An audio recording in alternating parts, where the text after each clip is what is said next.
Grace islands మధ్యలో 2 రోజులు drifting చేసిన తర్వాత మూడో రోజైతే మేము టర్కీకి రిటర్న్ వెళ్లాల్సి వచ్చింది. ఎందుకంటే ఇంజిన్ ప్రాబ్లమ్స్ అనేది ఫుల్‌గా ఇక్కడ సార్ట్ ఔట్ అవ్వలేదు. ఈసారి మేము వచ్చిన రూట్‌లో కాకుండా ప్యాసేజ్ ప్లాన్ అనేది ల్యాండ్‌కి దూరంగా వే పాయింట్స్ ప్లాట్ చేస్తూ రెడీ చేశాము. ల్యాండ్‌కి దూరంగా ఎందుకంటే ఒకవేళ మళ్ళీ షిప్‌లో ఇంజిన్ ప్రాబ్లమ్ ఏదైనా వచ్చినా సరే ఆ టైంలో డ్రిఫ్ట్ అవ్వడానికి లేదా తగినంత యాక్షన్ తీసుకోవడానికి టైం అనేది ఉంటుంది కాబట్టి.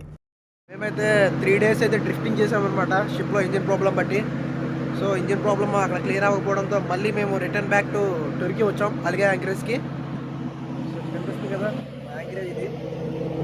ఎర్లీ మార్నింగ్ అయితే అలియాగా యాంకరేజ్కి రీచ్ అయిపోయాం. అండ్ ఇక్కడ మా కెప్టెన్ కూడా సైన్ ఆఫ్ అయిపోయాడు అనమాట. అదే రోజు నైట్ మేము వచ్చిన రోజే. And new captain on board అయ్యారు.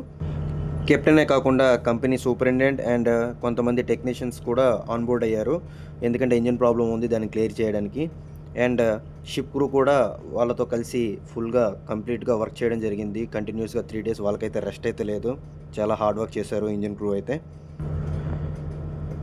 ఆఫ్టర్ 3 డేస్ మేమైతే ఇక్కడ నుండి క్యాస్ట్ ఆఫ్ అయ్యాము. ఎందుకంటే ఇంజిన్స్ అనేవి సక్సెస్ఫుల్లీ రన్నింగ్ అవుతున్నాయి and they are in good condition right now.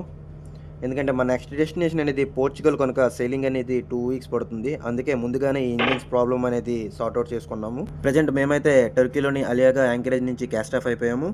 Heading towards Portugal at the rate of సెదుబుల్ port. మా షిప్ ప్రజెంట్ స్పీడ్తో పోర్చుగల్ రీచ్ అవ్వడానికి కనీసం 12 డేస్ అయితే పడుతుంది.